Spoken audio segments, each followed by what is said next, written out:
Okay, let's start. अब हम लोग जानेंगे कि कंप्यूटर के जनक किसे कहा जाता है। कंप्यूटर का जनक, जिसे हम फादर ऑफ कंप्यूटर भी कहते हैं, वो है Charles Babbage. Mister Charles Babbage ही वो व्यक्ति हैं जिन्हें कंप्यूटर का जनक कहा जाता है। किसी भी चीज का जनक कहने के पीछे एक रीजन होता है, एक लॉजिक ये होता है कि उस क्षेत्र में उनका योगदान सबसे महत्वपूर्ण होगा। ठीक है, तो चार्ल्स बेबेज का भी योगदान जो कंप्यूटर के फील्ड में है वो बहुत ही महत्वपूर्ण है, और इसी वजह से चार्ल्स बेबेज को फादर ऑफ कंप्यूटर कहा जाता है, और ये उनके सम्मान में कहा जाता है। ऐसा नहीं है कि चार्ल्स बेबेज ने अकेले कंप्यूटर को बनाया था, इसमें कई सारे लोगों का योगदान रहा, लेकिन उसमें जो सबसे अहम भूमिका हुई वो चार्ल्स बेबेज की थी। इसी वजह से इनको फादर ऑफ कंप्यूटर इनके सम्मान में कहा जाता है। तो क्यों कहा जाता है ये हमने समझ लीजिए।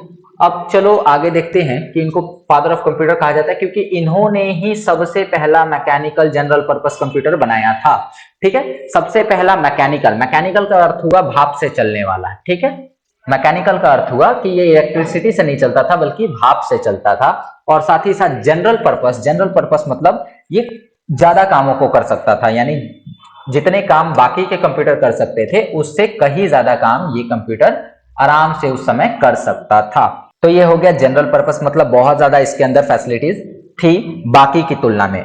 आज की तुलना में बहुत कम, लेकिन उस समय जितने कंप्यूटर थे उनकी तुलना में जो चार्ल्स बेबेज ने कंप्यूटर डिजाइन किया था उसके अंदर बहुत ज्यादा फंक्शनैलिटीज थी, इजी टू यूज था, और साथ ही साथ आज के जितने कंप्यूटर है वो सारे कंप्यूटर उसी चार्ल्स बेबेज के बनाए गए कंप्यूटर पर ही आधारित होते हैं, और इसी वजह से चार्ल्स बेबेज को फादर ऑफ कंप्यूटर का नाम दिया जाता है। इन्होंने जो कंप्यूटर बनाया था उसका नाम इन्होंने रखा था एनालिटिकल इंजन। उसका नाम रखा था एनालिटिकल इंजन, और इसे उन्होंने 1837 ईस्वी में बनाया था। ठीक है, तो ये कुछ इंफॉर्मेशन आपको रखनी है याद चार्ल्स बेबेज के बारे में कि चार्ल्स बेबेज द्वारा बनाया गया जो पहला कंप्यूटर था वो कौन सा था। तो मैं आपको बता दूं कि चार्ल्स बेबेज के द्वारा बनाया गया पहला कंप्यूटर था 1820 में बनाया था इन्होंने, और उसका नाम रखा था इन्होंने डिफरेंस इंजन।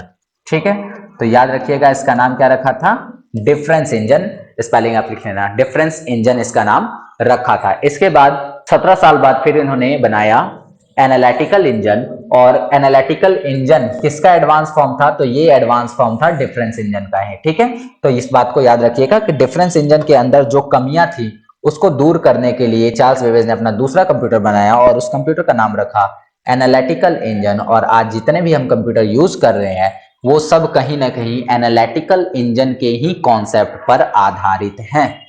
ठीक है, तो इसी वजह से चार्ल्स बेबेज को फादर ऑफ कंप्यूटर कहा जाता है।